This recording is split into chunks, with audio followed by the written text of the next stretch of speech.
Welcome all. इस video में Nifty और बैंक निफ्टी दोनों का एनालिसिस देख लेते हैं कल के लिए, क्योंकि देखिए कल वीकली एक्सपायरी भी है निफ्टी की और हम ऐसी क्रूशियल लेवल पे ट्रेड कर रहे हैं। मार्केट जहां पे अभी ट्रेड कर रहा है यहाँ से एक बहुत बड़ी अपॉर्चुनिटी बन सकती है। वो अपसाइड की होगी या डाउन साइड की होगी वो आगे वीडियो में देखेंगे। डिटेल वीडियो होने वाला है, पूरा देखिएगा, ठीक है। और आज के लिए क्या एनालिसिस किया तो वो देख लेते, क्योंकि कल का एनालिसिस वीडियो जितने लोगों ने देखा और आज अगर ट्रेड किया होगा तो आपको समझ आया होगा कि इम्पोर्टेंस कितना होता है इम्पोर्टेंट लेवल्स का। जो हम सपोर्ट रेजिस्टेंस निकालते हैं उसका इंपॉर्टेंस कितना होता है, क्योंकि मार्केट उसको हूबहू dot to dot market follow करता है। क्योंकि कल निफ्टी और बैंक निफ्टी में मैंने ज़्यादा कुछ कॉम्प्लिकेटेड नहीं बताया था, आपको सिंपल एक एक सपोर्ट लेवल यहाँ पे निकाल के दी थी और बताया था कि मार्केट रिस्पेक्ट करेगा तो उसी लेवल को करेगा, अदरवाइज अगर फेल होता है वहाँ से तो बड़ा सेलिंग मूव भी आ सकता है। और आप देखिए आज एग्जैक्ट जो कल हमने लेवल निकाली थी 24,380 की, हमने डिस्कस क्या किया था कि यहाँ मार्केट अगर थोड़ा भी नीचे आता है 24,380 पे आता है तो वहाँ से बाउंस बैक कर सकता है। और देखिए आज का ये लो चेक कर लीजिएगा आप, यहाँ पे भी आपको दिखाई देगा, साइड में आप देख सकते हो। देखिए 24,380 एग्जैक्ट बिल्कुल डॉट टू डॉट मार्केट ने क्या किया, आज का वही बॉटम है, ठीक है, और वही से ऊपर आया है। और बैंक निफ्टी में भी ये लेवल हमने डिस्कस की तो एग्जैक्ट बैंक निफ्टी में भी वही सपोर्ट फॉलो हुआ है। बैंक निफ्टी में हमने 51,100 की लेवल निकाली थी और एग्जैक्ट उसके पास यह 4-5 पॉइंट ऊपर नीचे हो सकता है। मैंने कल भी बताया था आपको कि एग्जैक्ट लेवल हम निकाल रहे, थोड़ा सा 5 या 10 पॉइंट ऊपर या नीचे से मार्केट बाउंस कर सकता है।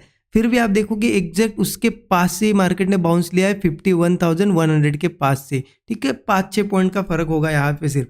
तो मार्केट में अगर आप सही से एनालिसिस करके अगर लेवल निकाल पाते हो ना, सपोर्ट या रेजिस्टेंस, तो मार्केट उनको रिस्पेक्ट करता है, यस। लेकिन देखिए मार्केट ने भले ही उस लेवल को रिस्पेक्ट किया, लेकिन आज आप देखोगे ना बैंक निफ्टी की एक्सपायरी थी, फिर भी बैंक निफ्टी ऐसा कहीं पे जा नहीं पाया, साइडवेज हुआ है। यहाँ पे आपको दिख रहा है साइडवेज हुआ है, मतलब हुआ क्या है, इस सपोर्ट के ऊपर कंसोलिडेशन बहुत ज़्यादा हुआ है, एक्यूमुलेट हुई है क्वांटिटी। कल एक बड़ा मूव भी आ सकता है, हो सकता है अपसाइड का हो या डाउन साइड का, उसके लिए हम लेवल्स डिस्कस करेंगे, ठीक है। और निफ्टी का भी सेम है कि यहाँ पे क्या हुआ ना, मैंने आज कहाँ प्लान किया वो भी बताता हूँ आपको। मार्केट ने मॉर्निंग में सपोर्ट लिया, ठीक है, सपोर्ट लिया, कोई दिक्कत नहीं, हमें इतना तो पता चल गया कि सपोर्ट ले लिया, अब हमें लेना है कॉल, ये तो क्लियर था। बट यहाँ पे सेटअप बना क्या, नहीं बना। मार्केट यहाँ से ऊपर गया, फिर से नीचे आया, थोड़ा फिर से ऊपर गया और इस लेवल के आसपास देखिए यहाँ पे थोड़ा साइडवेज हुआ और कंसोलिडेट किया। तो हमने क्या डिस्कस किया था कि अगर एक बार सपोर्ट बनाता है तो कहीं पे भी कंसोलिडेट वगैरह होता है तो कॉल लेंगे। तो यहाँ पे मैंने भी कॉल साइड का ट्रेड प्लान किया था। स्टॉप लॉस जो हमने डिस्कस किया था उस हिसाब से अगर आपने लगाया होगा 20 से 25 पॉइंट हमने डिस्कस किया था, आपने यहाँ पे 20 पॉइंट का भी अगर लगाया यहाँ पे, क्योंकि ब्रेकआउट के बाद यहाँ पे भी स्टॉप लॉस लगाया, क्योंकि ब्रेकआउट फेल होता तो यही से होता ना, इतना नीचे लगाने की जरूरत भी नहीं थी, ठीक है। तो ये कैंडल, एक ही कैंडल कितने पॉइंट की है 60 पॉइंट की, तो वैसे भी 1:3 मिल गया। लेकिन एंट्री करना फटाक से 1:3 बुक करना पॉसिबल नहीं होता है। बट एक चीज़ आप कर सकते थे, एक बार 1:2 1:3 दिख जाए तो आप स्टॉप लॉस कॉस्ट पे लेके आ सकते थे, सो दैट मार्केट रिवर्स भी हुआ तो आपका यहाँ पे आज के दिन बिल्कुल लॉस नहीं हुआ है। यस, हो सकता है कॉस्ट टू कॉस्ट निकले होंगे, किसी ने बुक भी किया होगा, यहाँ पे साइडवेज हो रहा था, किसी ने यहाँ पे 1:1 पे 1:2 पे बुक किया होगा, ठीक है। मैं कॉस्ट टू कॉस्ट निकल गया, क्योंकि मैंने क्या किया, यहाँ पे जैसे ही ब्रेकआउट दिखा उसके बाद मैं वेट कर रहा था कि कहीं ना कहीं ऊपर जाए, लेकिन मार्केट जैसे ही ये ब्रेकडाउन देने लगा ना तो कॉस्ट, क्योंकि 1:3 के आसपास दिख रहा था छोटे स्टॉप लॉस के साथ, तो मैंने यहाँ पे स्टॉप लॉस कॉस्ट पे लगा दिया, तो यही इसी कैंडल पे निकल गया, ठीक है। देखिए दिन इतना कुछ खास नहीं गया है, ठीक है, लेकिन एक चीज़ इंपॉर्टेंट हुई है कि मार्केट जब हम जो लेवल निकालते हैं उनको रिस्पेक्ट करता है ना, तो कॉन्फिडेंस अलग होता है हमारा, क्योंकि वही कॉन्फिडेंस आगे आपको अच्छे ट्रेड लेने में हेल्प करता है, ठीक है। तो मुझे ज़रूर कमेंट में बताइए आपने आज के दिन क्या किया, अवॉइड किया या फिर कॉस्ट टू कॉस्ट निकल के, थोड़ा अपडेट दीजिए, सो दैट मुझे भी पता चलता है कि आपने आज किस तरह से ट्रेड किया है। और देखिए वीडियो को लाइक नहीं किया होगा तो जल्दी से लाइक कर दीजिए।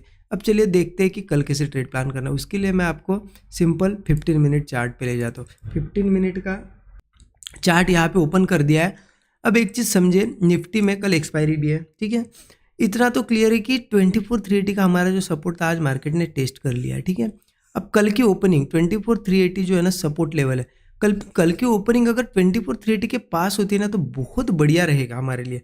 अगर यहाँ पे ओपन होता है और यहीं पे मार्केट होल्ड करके कोई ऐसा ब्रेकआउट बनाता है, क्योंकि सपोर्ट से ब्रेकआउट मिलेगा तो स्टॉप लॉस छोटा और टारगेट्स बड़े होंगे। स्टॉप लॉस कितना रखेंगे, बस हो गया 25-30 पॉइंट, टारगेट 1:3 मिनिमम होना चाहिए। देखिए स्लो मूव कर रहा है, आपको स्टॉप लॉस के हिसाब से 1:3 भी मिल गया, बहुत हो गया, ठीक है।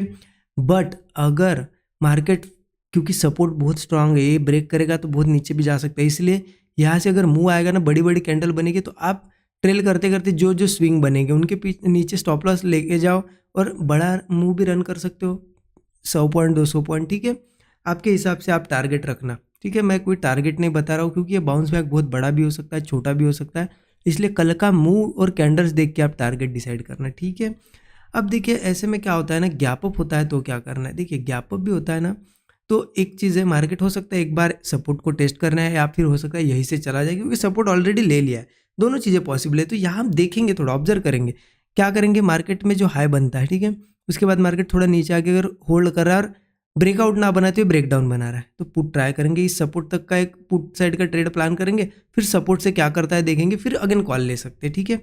बट अगर मार्केट होल्ड करता है और जो नीचे सपोर्ट बनाता है, एक मान लेते हैं मॉर्निंग में मार्केट गैप अप ओपन हुआ, गैप अप के बाद सपोर्ट बनाया और उसके ऊपर ऊपर ही होल्ड कर रहा है और ब्रेकआउट दे रहा है, या फिर नीचे सपोर्ट ब्रेक नहीं कर रहा है, ब्रेकआउट दे रहा है, या फिर यहाँ पे कोई स्ट्रक्चर बना के ब्रेकआउट, कॉल भी ट्राई करेंगे। क्योंकि सपोर्ट एक बार लिया ना मार्केट में, तो फिर ऊपर भी जा सकता है ब्रेकआउट के बाद।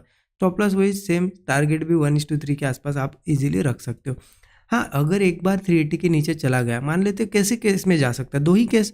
एक तो यहाँ ओपन होगा, बहुत ज़्यादा होल्ड करके जाएगा तो डायरेक्टली एंट्री ले सकते हैं, या फिर दूसरी चीज़ क्या हो सकती है, यहाँ से गैप डाउन करे या यहाँ से आए नीचे आए, तो फिर हम डायरेक्ट एंट्री नहीं ले सकते। क्योंकि इंपॉर्टेंट क्या होता है, सपोर्ट के ऊपर अगर बहुत ज़्यादा कंसोलिडेट हो रहा है और फिर ब्रेकडाउन हो रहा है, तो फिर फ्लो में वो चला जाएगा। लेकिन अगर डायरेक्टली ऐसे ब्रेक करते हुए आता है, तो फिर वो सीधे नीचे नहीं जाता है, यहाँ पे होल्ड करता है। तो हम वेट करेंगे इसके नीचे, 380 के नीचे वेट होल्ड करें, फिर ब्रेकडाउन दे, फिर हम पुट साइड का ट्रेड प्लान करेंगे।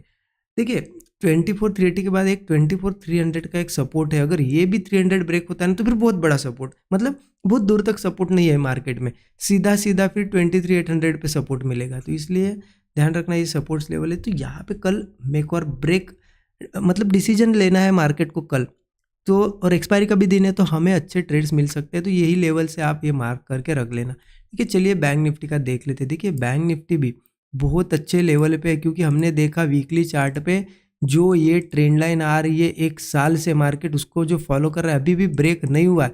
आप देखिए मार्केट उसके ऊपर, ये देखिए सपोर्ट सपोर्ट सपोर्ट, और अभी भी सपोर्ट के ऊपर है। तो कल यहाँ से हो सकता है ये घूम जाए ऊपर, या फिर नीचे भी जाए। तो पॉसिबिलिटी दोनों साइड के है, सिर्फ हम लेवल देखेंगे कि हमें किस लेवल के ऊपर या नीचे प्लान करना है और कौन सा सेटअप वहाँ पे देखना है, ठीक है। तो बैंक निफ्टी पे आते हैं। बैंक निफ्टी का भी 15 मिनट चार्ट में ओपन कर देता हूँ। देखिए हम सपोर्ट के ऊपर है, आपको दिख रहा है इस ट्रेंड लाइन का सपोर्ट मार्केट ने लिया है, और एग्जैक्ट उसके ऊपर देखिए कितना ज़्यादा कंसोलिडेट किया, आप देख सकते हो। नीचे आया, कंसोलिडेट। कल अगर यही कहीं ओपन होता है, कौन सा लेवल है ये, 51,100, इसके ऊपर ऊपर ही कहीं ओपन होता है और होल्ड वगैरह करके ऐसा कोई ब्रेकआउट बनाता है, 15 मिनट कैंडल का एक आध बढ़िया ऐसी बड़ी कैंडल बनती है, ब्रेकआउट कैंडल बहुत बढ़िया है। हम ऊपर ट्रेड लेंगे, नीचे का स्टॉप लॉस लगा सकते हो सकता है स्टॉप लॉस थोड़ा बड़ा बैठे, 50-60 पॉइंट हो या ज़्यादा भी हो, बट आप उसके हिसाब से क्वांटिटी फिर कम लेना। लेकिन यहाँ से फिर मूव आएगा ना, हो सकता है ये हाई सभी निकाल दे मार्केट, ठीक है। तो इसलिए टारगेट तो मिनिमम एक 1:3 का आपका होना चाहिए। बड़ी कैंडल्स बनती है तो वेट कीजिए, बड़ा टारगेट प्लान कीजिए, इस हाई तक भी रुक सकते हो अगर वैसा मूव हो तो, ठीक है। ये तो हो गई बात अगर फ्लैट ओपन होता है। फ्लैट ओपन होता है एक अच्छी अपॉर्चुनिटी है।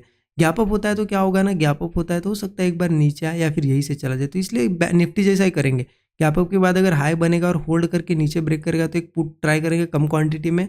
अगर नहीं वैसा होता है, मार्केट क्या करता है, गैप अप के बाद थोड़ा सा नीचे आता है या फिर एक लो बनाता है और उसको ब्रेक नहीं करता है और ऊपर ब्रेकआउट देता है तो कॉल लेंगे, या फिर यहाँ पे गैप अप के बाद कोई स्ट्रक्चर बने ऐसा और ब्रेकआउट बने, कॉल हम प्लान करेंगे। स्टॉप लॉस कितना होगा, वही ज़्यादा से ज़्यादा 50-60 पॉइंट।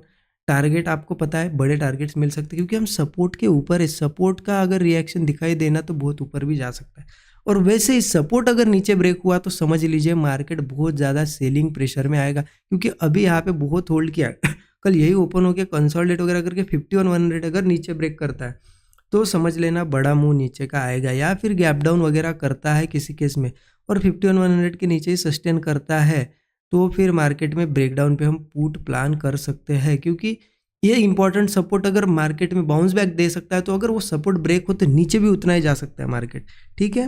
51,100 के नीचे जाता है तो सीधा सीधा मुझे 50,270 का एक टारगेट दिखाई दे रहा है। लगभग आप देखो 600-700 पॉइंट का टारगेट है सीधा। तो इम्पॉर्टेंट है मार्केट कल ओपन कहाँ होता है और उसके बाद किस लेवल को रिस्पेक्ट करता है और कौन सा सेटअप बनाता है, सभी चीज़ें डिस्कस की है। लेवल्स भी डिस्कस किए हैं, ठीक है, सेटअप भी डिस्कस किए है और वहाँ कैसे ट्रेड लेना है वो भी डिस्कस किया है। सिर्फ आपको क्या करना है, इन चीज़ों को फॉलो करना होता है। अगर इससे अलग कुछ बन रहा है मार्केट में तो सिंपल अवॉइड कर दो। देखिए, जो चीज़ें हम एनालिसिस करते हैं उसके हिसाब से मार्केट अगर काम करता है तो हमें वहाँ ट्रेड लेना चाहिए। हमने एनालिसिस किया और उल्टा अलग ही मार्केट कुछ कर रहा है जो हमारे समझ में नहीं आ रहा है, तो ऐसे टाइम अवॉइड करो। क्योंकि जब मार्केट समझ नहीं आता और तब जब हम मार्केट समझ नहीं आता और जब ट्रेड करते हैं, ठीक है, ऐसे में हमारी ओवर ट्रेडिंग होती है या फिर हम गलतियाँ बहुत ज़्यादा करते हैं और बड़े लॉसेस करते हैं। इसीलिए क्या करना है, नहीं समझ आ रहा है अवॉइड करो, समझ आ रहा है ट्रेड करो, ठीक है।